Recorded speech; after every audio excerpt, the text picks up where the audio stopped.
लेकिन सबसे पहला सवाल मेरा ये है कि बहुत सारे लोग इस बात को लेकर कंफ्यूज होते हैं कि कर्म हमारे जीवन में क्या रोल प्ले करता है। तो कर्म क्या है सर, और हमारे जीवन में कैसे काम करता है, मैं आपसे जानना चाहूँगी। कर्म ही सब कुछ बनाता है जी शास्त्र कहता है अवश्यमेव भुक्तव्यम कृतम कर्म शुभा शुभम। जी ये कहाँ से वाक्य निकला? ये निकला गरुड़ संहिता से वाक्य।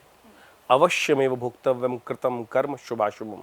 कर्म से ही सब कुछ बनना है, कर्म से ही भाग्य बनना है, कर्म से ही दुर्भाग्य बनना है, कर्म से ही पुण्य अर्जित होने हैं और कर्म से ही पाप बनना है। अब कर्म किस दिशा में किया जाए, कैसे किया जाए, वो आपको निर्धारित करना है जी हम वही निर्धारित नहीं कर पाते, हम विचारों में ही फंसे रहते हैं। और कर्म कितने प्रकार के हैं? मनसा वाचा कर्मणा। जी एक तो प्रत्यक्ष कर्म है, मन से भी कर्म किया जा सकता है, विचार करके कर्म किया जाता है, प्रत्यक्ष कर्म तो होता ही है। जी तो आप समझे कि आपको सबका भोग लगता है और ये समझ रहे कि आप मन में सोचते रहते हैं कि मैंने तो कुछ गलत किया नहीं बिल्कुल और तब भी मुझे भोगना पड़ रहा है। किसी और का कर्म कोई नहीं भोग सकता। सही बात है। आपको अपना कर्म भोगना है। आपने अभी किया है, पहले किया है, पूर्व जन्म में किया है। अच्छा। शास्त्र में जो कहा गया है कि आप जो परेशानी, हमेशा सबसे बड़ी समस्या हमारी होती है कि हम ऊपर वाले के साथ जब दुख आता है तो सबसे पहले ऊपर वाले को देख के ही कहते हैं मेरे को ही क्यों। जी अरे भाई तूने ही तो किया है, तू ही तो भोगेगा, पड़ोसी थोड़ी भोगेगा तेरा।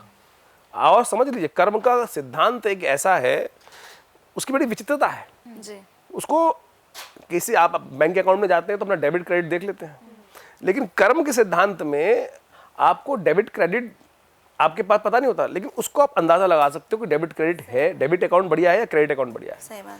जब आपके जीवन में हम सबको पता होता है हमने अच्छा किया खराब किया है, जी पता होता नहीं? पता होता जी सबको पता होता है ना। अच्छा आप कुछ अच्छा काम कर रहे हो, किसी को कर रहे हो, स्वार्थ मन में लेके बैठे हो, तो आपको पता है मैंने कौन सा अच्छा काम किया है। ठीक है। जब आपने कोई गलत काम भी किया और आप बच गए, सबको समझ लेना चाहिए कि आपके अकाउंट में प्लस पॉइंट है या नेगेटिव है। इसको मैं सीधा सीधा सिद्धांत समझा रहा हूँ, इससे बढ़िया उदाहरण आप समझ नहीं सकते, क्योंकि आपके कंप्यूटर में ऐसा कोई एक्सेस नहीं है जिससे आप अपने स्टेटमेंट ऑफ इनकम को, स्टेटमेंट ऑफ अकाउंट्स को निकाल लो। सीधी तरीके से समझ लो, जिस दिन आपने कोई गलत काम किया और आप बच गए तो आप समझो अभी पुण्यों का अकाउंट लबालब भरा हुआ है कि बिना आप निष्कलंक होकर बच के चले गए।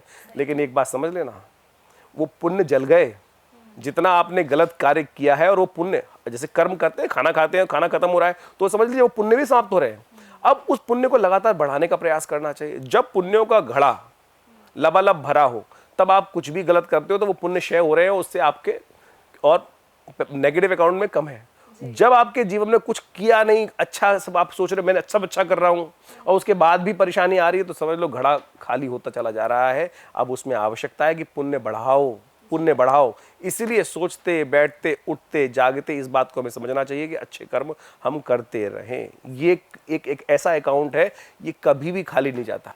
आपने एक चीटी भी मारी है तो उसमें लिखा गया, आपने चिट्ठी एक गलत सोच विचार भी कर लिया। उपनिषद में कथा आती है, बहुत समझनी चाहिए कि मैं आपको समझाऊं कि कैसे पुण्य और पाप बढ़ते हैं। एक महात्मा थे, एक बहुत जरूरी कथा है, लेकिन पॉडकास्ट के अंदर बड़ा लेक्चर नहीं चलता है, लेकिन मैं आपको समझाऊं ये चीजें ऐसे समझ में आएंगी नहीं। एक महात्मा थे, उपनिषद में कथा आती है कि अपना आश्रम चलाते थे, खूब यज्ञ कराते थे, पुण्य कराते थे। ये आप सबको समझना चाहिए कि किस प्रकार से कर्म बनते हैं, शुभ कर्म कौन सा है, अशुभ कर्म कौन सा है। हमने बड़ी विचित्र मानसिक विडंबना बना रखी है, एक घेरा बना रखा है और हम उसको कहते हैं कि अच्छा किया हमने खराब किया। महात्मा के आश्रम के बाहर ही कसाई की दुकान थी, एक कसाई की दुकान थी। रोज कटाकट कटाकट कटाकट कटाकट हत्या करता था और बेचता था। महात्मा रोज यज्ञ कराते थे। महात्मा बड़े परेशान रहते थे कि मेरे आश्रम के बाहर एक कसाई की दुकान है, अब किसी को बंद तो कर नहीं सकते, अब चला रहे हो। आज ही जो व्यवस्था है पहले भी वही व्यवस्था रहती थी। तो कहा जाता है कि दोनों की मृत्यु एक ही दिन हो गई। महात्मा भी उसी वक्त गए और उसके आसपास ही यमराज के समक्ष उपस्थित हुए। यमराज क्या लाइन लगी होती है, जिस प्रकार से कथा चलती है। महात्मा को पुण्य लोक प्राप्त हुए। महात्मा 2 मिनट के लिए ठहर गए वहां पर कि मेरे पीछे कसाई भी आ रहा है, मैं भी इसको भी देख लूं।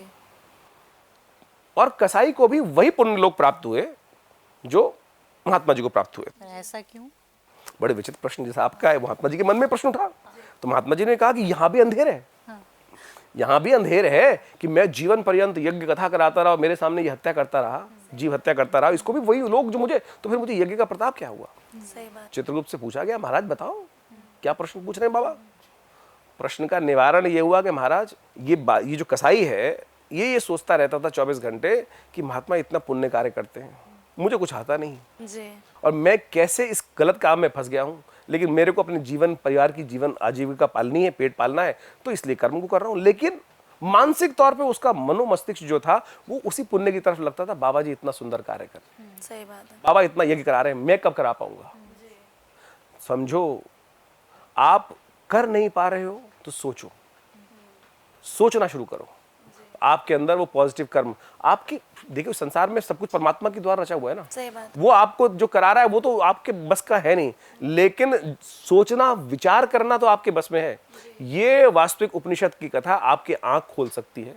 तो हमें उपनिषद इसलिए पढ़ने चाहिए कि हमारे जो मन में प्रश्न चल रहे हैं वो निवारण को प्राप्त हो। जी।